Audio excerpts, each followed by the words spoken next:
What have all of these vehicles got in common? Stick around and I'll tell you. Hi, welcome back to St Blazing Model World. I'm Roger. Firstly, I'd just like to thank you for your supportive comments in my most recent video. More importantly now, let's move on to the topic of this week. What do all of those models have in common? Well, this is a video that I've wanted to make for quite some time. Looking at these vehicles, the eagle-eyed amongst you may have spotted we have no passengers. None. No passengers anywhere. We have no drivers. And of course, we have no payload. No commercial load. No commercial work going on. And that's fine as far as it goes. But in our world of scale model making, does it really matter? I think it does. And I'm about to show you the difference. Right, let's start with something really basic. This is a one-piece plastic moulding, and it represents planks of wood. I've got to be absolutely honest with you. I cannot for the life of me remember where I got this. This has been in my possession for about, I don't know, 45 years, maybe a bit more. And it's designed for model railways, and it is double O gauge. And it's a lovely little thing. You could argue about how it's currently painted, but we can address that. But let's have a look at a payload example. So here we've got our British Railways Engineering Services truck. We take our payload, we put it in. It does actually fit quite nicely in there.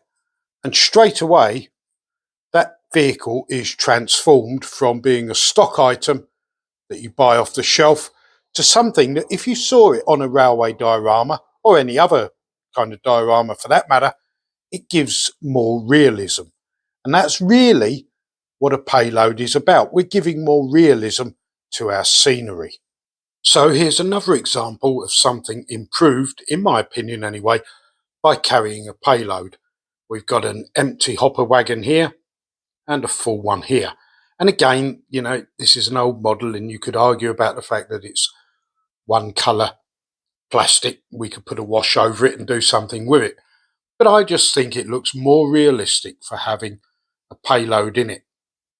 Of course, a situation you could recreate here is empty wagons going underneath a hopper at some sort of loading dock and being filled up with the product in question as they pass underneath the hopper. So there's something to think about. While I'm talking about payloads and scenic detail, I'm just reminded actually of something from many years ago. Airfix produced a model kit of a Lancaster bomber, and they also produced a kit of a ground crew and bombs that you could put into that aircraft or onto a diorama. And they didn't do that out of the goodness of their heart. You know, they did it because they saw a profit margin in it, and they saw also that it would add realism to a diorama. So that's really what I'm trying to convey here. We're adding realism. Well, you're probably thinking by now, that's all very well for you to say, Roger, but how much does all this stuff cost? Where can we get it from? Are we going to have to pay top line prices? No, you're not, actually. You'd be surprised.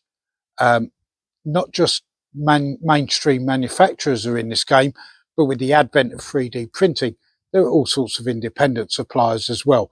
You've just got to look around and you'll be surprised at what you can find to bring that little bit of tiny detail to your diorama, your model railway, that really will make a difference. Right, so moving on from our one-piece plastic that is many years old, let's have a look at a few things that are a little bit more modern.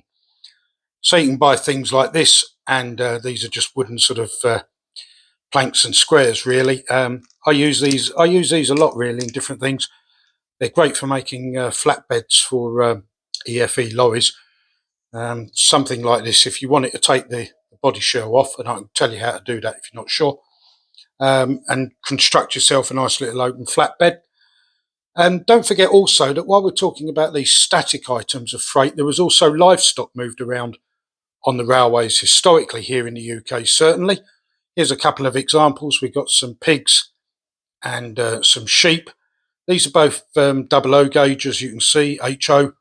They're available in N gauge as well. And while we're talking about gauge, if you're looking at livestock, and in a minute I'm going to come on to people, I always tend to go for HO rather than 00.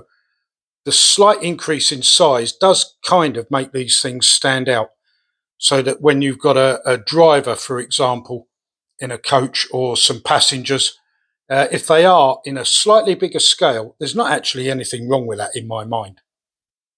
Now, as regards purchasing these, they're all over the internet, various suppliers, mainstream suppliers, and of course, with the advent of 3D printing, lots of independent suppliers as well. So there's plenty of things out there for you to choose from in terms of freight, both static and live freight, to give your railway, your goods yard, that extra little bit of realism.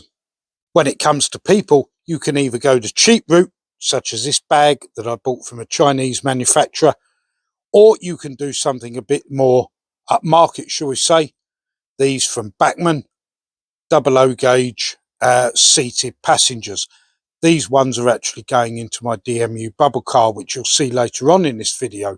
But either way, we've added realism and the extra little bit of detail that sets our diorama, our model railway, apart from the next guys. Stuck on where you can get that little extra thing, leave a comment below and hopefully we'll help you out.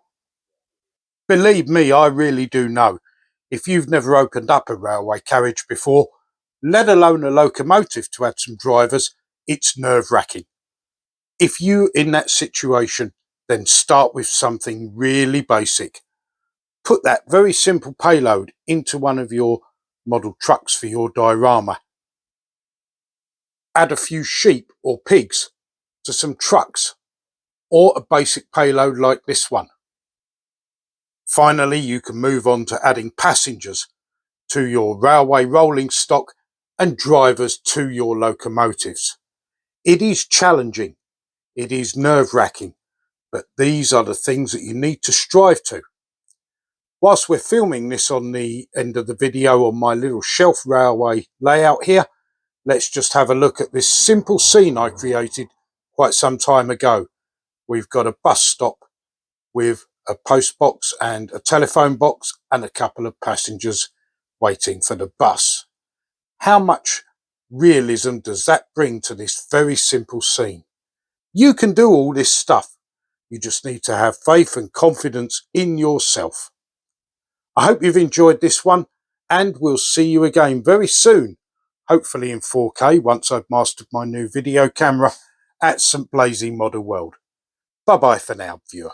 Bye bye.